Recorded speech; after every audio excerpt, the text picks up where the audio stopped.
We put the band up here. Jimmy Kimmel is with us. Jimmy Live, weeknights at 12:05 on ABC. I'm happy to have as my guest Hanson. Hey, thanks for having us. All grown up. Yes. Yeah, what happened? You didn't come on when you were young. Yeah, we're trying to get you guys in there. I think it might have been dangerous for us to come on. I think your parents maybe stepped in. Maybe they thought better of it. Maybe, somebody that was smart at that particular point was like, you know what? That might be scarring for an 11-year-old. I think it's a mistake now, to be honest with you. You know, it could be. I still think you're too young. Come back in 10 years, then you'll be ready. Yeah, we're psyched to be here. Boys, what's it like? How did you get discovered? Was your mom pushing you into this whole thing? You know what? We just were completely, overzealous, I think. Yeah, well, I think we kind of had the antithesis of stage parents. It was kind of like we were dragging them to the gigs, not the other way around. Well, but, clearly we had a lot of help. I was 6 when we started singing. I we played our first gig when I was 6. I was always so angry with you guys. You were young, and you were probably getting laid more than I was. No, they weren't. And I equate everything in my world with who's getting laid and who isn't. Sure, right. And okay, you were 6. Maybe you weren't getting laid. Maybe you were getting jobs. I don't know what you were getting. Who started them with instruments? Who told you to pick up a guitar? I think it was Isaac. You wanted to play guitar because he loved Chuck Berry. So he was like, I want to play guitar. And obsessed with Johnny B. Good. And the first stuff I heard was like 1958 stuff like, Chuck Berry, Little Richard, Eddie Cochran. And then you got the other guys into it? You said, well, you play this and you play that? Well, actually, the greatest story about it is the fact that we started writing songs and we were just singing. Nobody, we had who wrote guitar, keyboard. The 3 of us. We wrote it when I was 8. Around? Yeah, I was 8. Just screwing around and you wrote that. Boy, wrote a hit song when you were 8, huh? Yeah. That's crazy. Well, we people go, Bop. Where'd you make up Bop? Well, we listened to doo-wop music when we were growing up, so that's where that makes perfect sense. Did your dad beat you like Michael Jackson's dad did? Like that guy really knew how to really work that Jackson 5. He was definitely. He did. He was good. It was like a good dog team. They just. So nobody beat you. No beating. No, I don't think our dad would understand that. He was the guy that he'd come home from work and my mom would be like, the kids were they were totally screwing up today, and then he'd be like, okay, come back here, and then he'd pretend like he was supposed to give us a swat or something. But you guys were clearly way more talented than any of the kids in your high school. You guys actually had a professional sound. Well, they weren't even in high school. He was 8. They were 8. Well, we were homeschooled too, which is interesting. Oh, that's right. Who homeschooled you? Your mom? Yeah, our mom. No kidding. So you never got out of the house. No wonder you joined a band. Are your parents? Are your parents? The only way for us to get out of the house. Are your parents still married? Yeah, they're still married. They're still married. It's a healthy relationship, right? Pretty healthy. And what did they do with all the money you guys sold? Something like 16, 17 million, more, 25 million. How many albums did you sell? We sold 15 million. 15 million. Yeah. So there's got to be some dough hanging around somewhere. There's, we've been lucky to, we can survive.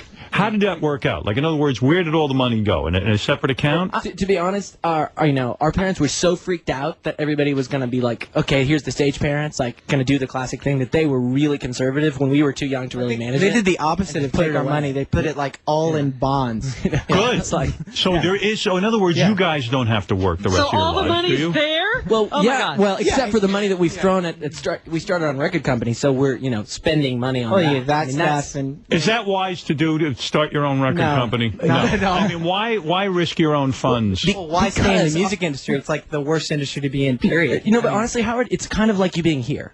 It's serious. It's like the decision to be in control and to know your audience. That's what it was. But how do you promote your music then? And doesn't the record company go out and get you on radio and all of that? Howard's on Howard Stern. That's true. That'll sell enough records. That'll sell enough records. Actually, what we said was we're just going to quit. We're going to not do anything else except for we're going to focus on getting on Howard Stern in that way. We want to be the. But wait a minute. You bring up a point because they were a young band. You had a record. You were on a record label, and you had a great deal of success. And then what happened? Well, basically, Universal and Polygram became one, and we were part of a complete, basically a clusterfuck of labels that were forming together. You've seen, basically that was the biggest merger ever, and we went from a Mercury Records, which is this classic kind of rock and roll label, to a rap label. We went to Island Def Jam. So we were on Island Def Jam. Wow. So we were like, you know what, I don't see Hanson Def Jam working. But weren't you kids, so they try to force feed what you should put out? And Definitely there was some of that. We made a documentary about our last record, not the record that's coming out now, but the one before it, where we left our label, and it kind of shows people that all the crap you go through. It's not even force feeding. It's just the fact that right now in the music industry, nobody knows what the hell they're doing, and you've got these A&R people who are supposed to be, keeping your project going, and they're just jerking you around. Why didn't you try doing gangster rap? I mean, certainly you boys could do that, no? Well, you know, it was the whole. Yeah, exactly. We just do the beatbox. I can't believe this kid's 6 years old. It's unbelievable. Very mature. Now, here's something I was surprised to learn. All three of you are married. Yeah, I remember when they started getting married. You were in one of you was still in your teens, right? You married when you were a teenager? I got married. Well, you have to think about this. Like we just said, we started playing when we were really, really young. Honestly, I would have never said that I was going to get married young, but when you're 19 or whatever and you've been doing your career thing for almost 10 years already, you're a completely different headspace than most like 19-year-olds. No, you're not. You think you are. You'll be divorced in a few years. Trust me, all of you. I've been married for 5 years. You have been married 5 years? And I have 3 kids. You have 3 kids? Yeah, they started doing everything. Hey, what can you say? Do they say? Doing everything. Yeah.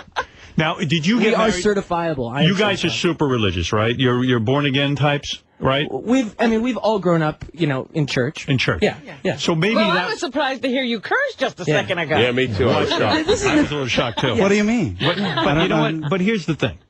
You're super religious and this and that, so you're probably encouraged to get married young. Did you have premarital sex? Did you have premarital sex? Well, my kid was born 7 months after I got married. So. Oh, okay. So you Mine was did. born 4. Yeah. All right, so you boys do have premarital sex. Did you bang any other chicks besides your wife? You know what? That's a no. I made one promise to my wife that said we wouldn't talk about that particular thing. Did you have a sex life before your wife? Because I'm worried about it. You didn't. Yeah. No. You didn't. It's unfucking believable. Bop. Bop is right. That's what it's all about, you know. How come you I'm not worried wearing, about you. wearing I'm going to wedding tell you rings? why. Because if I was your father, I'd sit you down and say, listen, Yeah. I know. I got married young. Yeah. You know, there are things to experience in life. Yeah. 5 years, nothing. 10 years. 15 friggin' years. You're still going to be a young man. Yeah. And you're never going to have any other poontang.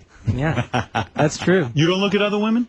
Dude, I mean, are you kidding? Of course, everybody. You're surrounded. Guys, good-looking boys. Yeah, of course, guys see other women. But the thing is, honestly, everybody's got their own. Zach, track, how old are you?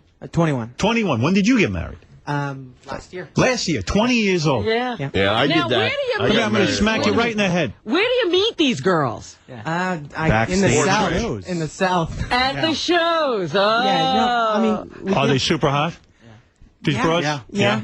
You know where they're going to fuck a lot of chicks is before they marry their second wife. That's right. Between the first and the second wife, they'll make up for lost According to time. Howard, we won't have that problem because clearly we're all going to be divorced in Yeah, a exactly. couple You will years, be. maybe tomorrow. Yeah, exactly. So You guys think you know everything. I got married at Trust 20. me. Yep. Jimmy's Guess divorced. what? Yeah. I met my first wife, 19 years old. Dad, boys, I've been through it. Yeah. Yeah. But how long were you married, Howard? What? How long were you married? What? How long were you? 20 years. 20 years. Yeah, and listen, I'm just saying That's it's great, though. too That's young better to than- make that kind of decision. Yeah, well, that's better. I mean, that's amazing that you did 20 years. I mean, Right, that is amazing. But is that what you're shooting for? Yeah. You shooting for a good 20? 20 you can do.